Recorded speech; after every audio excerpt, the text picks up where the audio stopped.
فرمایا عقل پختہ ہوتی ہے اگر سوچا جائے، عشق کے معاملے میں سوچا جائے تو عشق کمزور ہوتا ہے، وہاں سوچنے سمجھنے کی اجازت ہوتی نہیں۔ سوچنا سمجھنا تھا کلمہ پڑھنے سے پہلے، اب تو پڑھ لیا، اب سوچنے کا نہیں، اب عمل کرنے کا وقت ہے۔ اب جناب بلال پر سختی شروع ہوئی، مارنا شروع ہوئے۔ کس کس انداز میں مارا؟ لوہے کی سلاخیں پہنا کر عرب کی تپتی ہوئی ریت پہ لٹا دیا۔ جب لوہا گرم ہوتا، سلاخیں گرم ہوتی، وہ وجود کو لگتی، پہلے خاموش رہتے، پہلے علامہ ندوی نے لکھا پہلے چپ رہتے، پہلے احد احد نہیں کہتے تھے، پہلے احد احد نہیں کہتے، جب تکلیف بڑھ جاتی نا تو پھر زبان سے نکلتا احد احد احد، وہ وحدہ لا شریک ہے، وہ وحدہ لا شریک ہے۔ جب تکلیف بڑھتی پھر امیہ کیا کرتا؟ پھر امیہ حضرت بلال رضی اللہ تعالیٰ عنہ کے گلے میں رسی ڈالتا اور مکے کے اوباش لڑکوں کے ہاتھ میں دیتا۔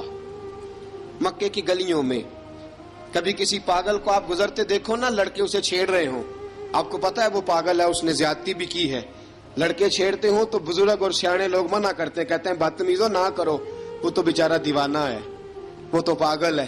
مکے کی گلیوں میں حضرت بلال جب گلے میں رسی ڈال کے، ذرا دوستوں خیال تو کرو، بٹن کھلا ہو تو ہم بازار میں جانا پسند نہیں کرتے، کپڑے تھوڑے میلے ہوں تو گلی میں نکلتے نہیں۔ بلال تو مہذب آدمی ہے، سنجیدہ آدمی ہے، یہ کیا ہو رہا؟ حضرت بلال کے گلے میں رسی ڈال کے نا جب مکے کی گلیوں میں وہ نوجوان دوڑایا کرتے تھے، حضرت بلال رضی اللہ تعالیٰ عنہ کے قریب سے گزرتے تو گزرنے والے بھی عجیب بات کرتے، کوئی کہتا ذرا اور کلمہ پڑھ، کوئی کہتا بلا اب اپنے خدا کو تجھے بچائے، کوئی کہتا بلال تجھے کیا ضرورت پڑی تھی یہ سارا کچھ کرنے کی۔ ایک آدمی آیا کہنے لگا بلال اگر تیرا رب سچا ہے، تیرے رسول سچے ہیں، پھر تجھے بچاتے کیوں نہیں؟ پھر تجھے بچاتے کیوں نہیں؟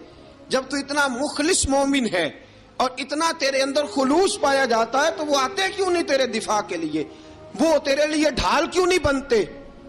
حضرت بلال حبشی کا جواب بڑا زبردست تھا۔ جناب بلال کہنے لگے میں مخلص تو ہوں، میرا رب قادر بھی ہے، لیکن فرمایا جب تم جاتے ہو نا بازار میں برتن خریدنے، مٹی کا برتن لینا ہو تو ذرا ٹھوک بجا کے چیک کرتے ہو کچا ہے کہ پکا ہے۔ فرمایا رب رسول بھی ذرا ٹھوک بجا رہے ہیں کچا ہے کہ پکا ہے۔ فرمایا میں دعا کرو میں امتحان میں پورا اتروں، دعا کرو میں امتحان میں پورا اتروں، وہ ذرا مجھے ٹھوک بجا کے چیک کر رہے ہیں، ٹھوک بجا کے۔ حضرت بلال حبشی مارا ستایا تینوں لب دیاں آپ گواچے، سانو اپنی خبر نہ کوئی، ساتھوں پارے ککھ گلیاں دے، سانو آخ دے لوگ شدائی، ننگ نموس دا ساڑ کے چولا، گل پہنے تاج گدائی، آزم اپنا آپ گوایا ہے تاں یار نے چاتی پائی۔ حضرت بلال حبشی اتنی مار اتنی تکلیفیں۔ اچھا حضرت صدیق اکبر گزرے، اچھا ایک بات اور لکھی ہے سیرت نگاروں نے، وہ کہتے ہیں کہ ایک تو تھا نا جب تکلیف ہوتی تھی تو احد احد کہتے تھے، ایک جب کوئی کافر نظر آتا تھا نا اس طرح بندہ چڑھاتا نہیں کسی کو، جب کوئی بے ایمان کافر نظر آتا حضرت بلال کو تو آپ فرماتے احد احد احد، اللہ ایک ہے، اللہ ایک ہے، اللہ ایک ہے، اللہ ایک ہے۔ جب کوئی نظر آتا اب وہ مارتا، پھر آہستہ آہستہ وظیفہ پاک گیا، پھر سارا دن احد احد چلتا رہتا، سارا دن احد احد چلتا رہتا۔ حضرت صدیق اکبر گزرے قریب سے، بڑی تکلیف ہوئی، جناب ابو بکر صدیق رضی اللہ تعالیٰ عنہ نے کہا بلال اونچی ذکر نہ کیا کر، آہستہ کر لیا کر، اونچی آواز میں مارتے جو ہیں تجھے تو اس طرح کر، ذرا ذکر دو ہے نا، ایک ذکر جلی ہے ایک ذکر خفی ہے، تو دل میں ذکر کر لیا کر، اونچا نہ کیا کر، مار سے تو بچ جا۔ تو بلال نے کہا ٹھیک ہے، آپ نے جو نسخہ دیا اس پہ عمل کروں گا۔ 2 دن حضرت بلال حبشی نے دل میں ذکر کیا، مار ہی نہیں پڑی، مار ہی نہیں پڑی۔ جفا جو عشق میں ہوتی ہے، اقبال کہتا ہے جفا جو عشق میں ہوتی ہے وہ جفا ہی نہیں، ستم نہ ہو تو محبت میں کچھ مزہ ہی نہیں۔ حضرت بلال کو مارنا نہ پڑی، 2 دن مار نہ کھائی، تو تیسرے دن امیہ داخل ہوا تو کہنے لگے احد احد احد، اس نے پھر پکڑ لیا درہ، پھر اٹھایا کوڑا، پھر لگا مارنے۔ جناب حضرت بلال حبشی رضی اللہ تعالیٰ عنہ کو مار پڑ رہی ہے، جناب صدیق اکبر گزرے، کہا بلال تجھے منع کیا تھا، تو پھر شروع ہو گیا ہے، کہا حضور آہستہ ذکر کرنے میں مزہ ہی نہیں آتا، یہ مجھے مارتے نہیں، کسی کو کیا پتا چلے گا کہ بلال پہ سختیاں ہو رہی ہیں۔ حضرت بلال حبشی، اب سیدنا صدیق اکبر فرماتے ہیں کہ رسول پاک گزرے، بلال کو مار پڑ رہی تھی، میرے حبیب پاک کی آنکھوں میں آنسو آ گئے، بے خبر ہو جو غلاموں سے وہ آقا کیا ہے، حضور کی آنکھوں میں آنسو، اور حضور نے دعا فرمائی کہ یا اللہ میرے بلال کو نجات دے دے، یا اللہ میرے بلال کو نجات دے دے۔ رسول پاک یہ کہہ کے گزر گئے، ایک کونے میں، حرم شریف کے کونے میں بیٹھ کے رسول پاک رو رہے ہیں۔ جناب صدیق اکبر نے کہا حضور کیا ہوا؟ فرمایا ابو بکر سوچ رہا ہوں خدا اگر مجھے پیسے دے تو میں بلال کو خرید لوں، اگر رب پیسے دے تو خرید لوں، سوچ رہا ہوں۔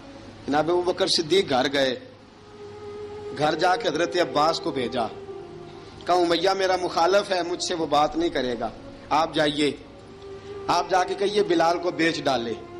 حضرت عباس نے جا کے کہا بلال کو بیچ دو، کہنے لگا میری قیمت بہت زیادہ ہے، 50 دینار کا میں نے خریدا ہے اور میں منافع لے کے بیچوں گا۔ حضرت عباس نے آ کے جناب صدیق اکبر کو بتایا تو ابو بکر صدیق فرمانے لگے چل مجھے ساتھ ہی لے جا، دیکھ لیتے۔ پہنچے، جب ابو بکر صدیق کو آتے دیکھا نا تو چڑ گیا، کہنے لگا ابو بکر اگر تو بلال کو خریدنا چاہے تو وہ جو تیرے پاس رومی غلام ہے وہ مجھے دینا پڑے گا، 2 لونڈیاں اس کے ساتھ دینی پڑیں گی، اور یہ 50 دینار کا ہے، میں تجھ سے 2000 دینار لوں گا، 50 دینار کا ہے 2000 دینار لوں گا۔ حضرت صدیق اکبر رضی اللہ تعالیٰ عنہ نے فرمایا مجھے منظور ہے، مجھے منظور ہے، منظور ہے مجھے۔ تو ابو بکر صدیق نے وہ تینوں غیر مسلم غلام لیے، 2000 دینار لیے۔ حضرت عباس نے بھی کلمہ نہیں پڑھا تھا، کہنے لگے ابو بکر تو کامیاب تاجر ہے، کیا کرنے لگے ہو؟ تو حضرت ابو بکر صدیق کہنے لگے آپ نے بھی کلمہ نہیں پڑھا، آپ کو اس سودے کا پتہ نہیں، آپ ابھی اس لذت آشنائی سے واقف نہیں، آپ نے بھی یہ ذائقہ چکھا نہیں، آپ ابھی اس راہ سے گزرے نہیں، آپ کو پتہ نہیں یہ بھی ایک ذائقہ ہے، یہ بھی ایک سودا ہے، یہ بھی ایک لذت ہے، یہ بھی ایک گہرائی ہے، یہ بھی ایک مزہ ہے، اس کا بھی آپ کو علم نہیں، آپ نے کلمہ نہیں نہ پڑھا۔ محبت کو سمجھنا ہے تو نہ سے خود محبت کر، کنارے سے کبھی اندازہ طوفان نہیں ہوتا۔ فرمایا ابھی تو راہ گزر میں ہے، قید مقام سے گزر، ابھی ذرا آگے چلیں گے نا، جب آپ کلمہ پڑھیں گے تو آپ کو پتہ چلے گا۔ حضرت سیدنا بلال حبشی کو لینے کے لیے صدیق اکبر پہنچے، 2000 دینار، 3 غلام پڑھے لکھے سیانے سمجھدار، جب دیے نا تو امیہ کھل کھلا کے ہنسا، کہنے لگا ابو بکر بڑے گھاٹے کا سودا کیا تو نے، ابو بکر تو نے بڑے گھاٹے کا سودا کیا ہے، یہ پڑھا لکھا مجھے دے کے جا رہا ہے اور یہ ان پڑھ تو لے کے جا رہا ہے، یہ خوبصورت رومی غلام دے کے جا رہا ہے اور یہ حبشی کالے رنگ کا تو لے کے جا رہا ہے، اور 50 دینار کا غلام 2000 دینار میں تو لے کے جا رہا ہے، اتنے گھاٹے کا سودا، اتنی بڑی نادانی۔ حضرت جناب سیدنا صدیق اکبر رضی اللہ تعالیٰ کہنے لگے امیہ تو کافر ہے، لیکن تو نے ابھی بھی پیسے تھوڑے مانگے ہیں، تو نے بلال کا رنگ دیکھا ہے، میں نے مصطفیٰ کے عشق کا رنگ دیکھا ہے۔ فرمایا تو ابھی اس کے رنگ میں الجھا ہوا ہے اور میں جو اس کے باطن کا حسن ہے وہاں تک پہنچ گیا ہوں۔ حضرت سیدنا بلال حبشی رضی اللہ تعالیٰ عنہ ساتھ کھڑے، ابو بکر صدیق رضی اللہ تعالیٰ عنہ نے ارشاد فرمایا اگر میں یمن کا حکمران ہوتا، یمن کا بادشاہ ہوتا، اور تو مجھے کہتا کہ بلال میں تب دوں گا جب تو مجھے یمن کی حکمرانی دے گا، فرمایا میں تجھے یمن کی حکمرانی بھی دے دیتا لیکن بلال کو ضرور خرید کے لے جاتا۔ حضرت بلال حبشی